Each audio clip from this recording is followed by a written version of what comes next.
Hai bro, dikutip dari AF Israel mengebom Lebanon Selatan meskipun ada gencatan senjata antara kedua negara.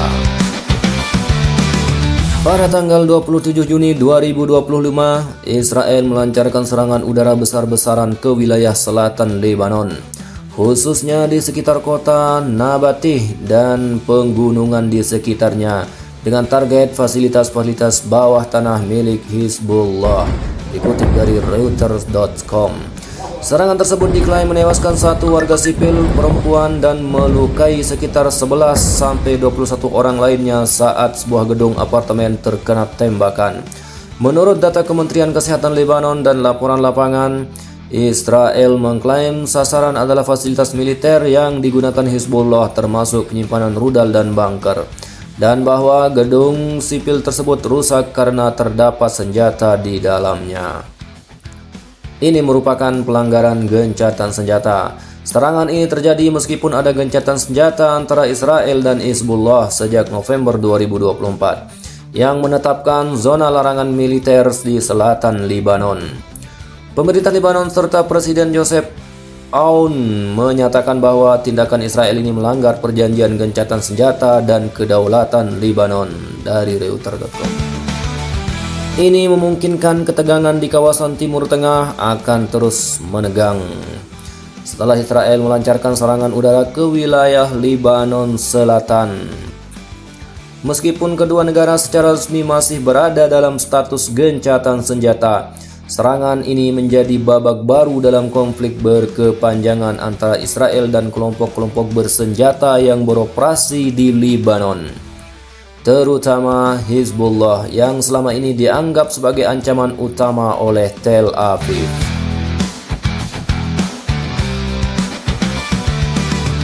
Dalam pernyataannya, Menteri Pertahanan Israel, Israel Katz, mengumumkan bahwa Israel akan mengadopsi apa yang disebut sebagai model Lebanon terhadap Iran. Model ini merujuk pada strategi militer di mana serangan udara presisi dilakukan terhadap target-target yang dinilai sebagai ancaman, tanpa harus menunggu eskalasi atau pelanggaran gencatan senjata. Artinya, Israel siap melakukan aksi militer secara sepihak jika mereka merasa ada potensi bahaya, sekalipun secara formal tidak sedang berperang atau tengah menjalankan perjanjian damai. Pernyataan ini menandai pergeseran strategi besar dalam kebijakan pertahanan Israel. Jika sebelumnya tindakan militer lebih banyak bersifat responsif terhadap serangan yang sudah terjadi, kini Israel memberi sinyal bahwa mereka tidak akan ragu bertindak terlebih dahulu untuk mencegah potensi ancaman, terutama yang datang dari Iran, musuh regional utama mereka yang selama ini dituduh mendukung kelompok-kelompok bersenjata anti-Israel di Lebanon, Suriah, Gaza, hingga Yaman. Serangan di Lebanon ini juga mempertegas bahwa dinamika militer di wilayah tersebut semakin tidak bisa diprediksi. Sementara masyarakat internasional terus mendorong penyelesaian diplomatik dan stabilitas kawasan, tindakan Israel ini justru bisa memicu reaksi balasan dari Hizbullah maupun pihak lain yang berafiliasi dengan Iran. Hal ini tentu berisiko membuka kembali front pertempuran yang selama beberapa waktu terakhir relatif mereda. Ya, kalian berkata mau damai, tapi bagaimana mau damai kalau kalian terus menyerang orang lain?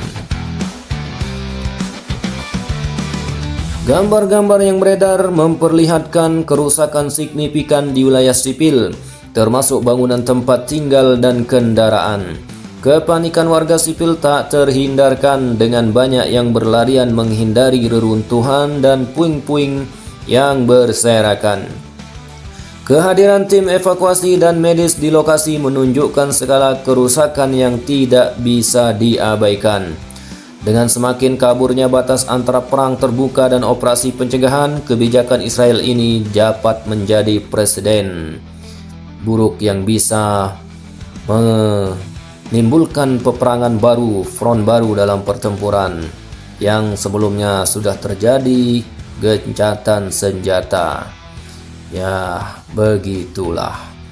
Sampai jumpa lagi.